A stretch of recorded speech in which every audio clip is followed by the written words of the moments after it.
हरिपाठातील अभंग 11वा. हरि उच्चारणी अनंत पापराशी, जातील लयासी शन मात्रे.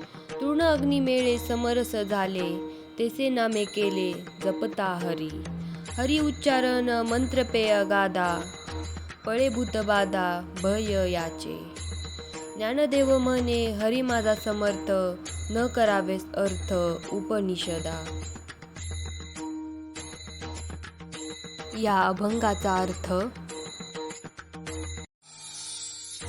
संत ज्ञानेश्वर महाराज पहिल्या चरणात असे म्हणतात, हरिनामाचा जप केल्याने पापाच्या अनंत राशी एका क्षणात नाहीशा होतात. ज्ञानेश्वर महाराज दुसऱ्या चरणात असे म्हणतात, गवताचा व अग्नीचा संबंध झाला की ते गवत अग्निरूप होते. त्याप्रमाणे हरीचा जप निरंतर करीत असेल म्हणजे जपणारा हरिरूपच होतो.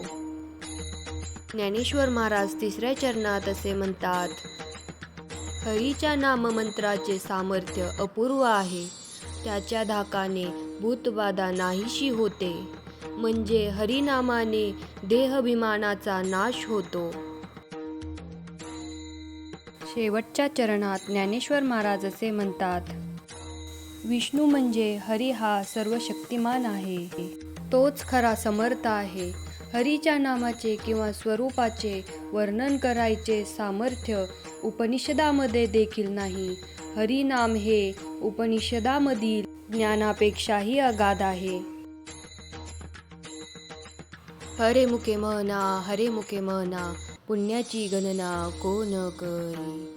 हरे मुखे म्हणा, हरे मुखे म्हणा, पुण्याची गणना कोण करी. राम कृष्ण हरी.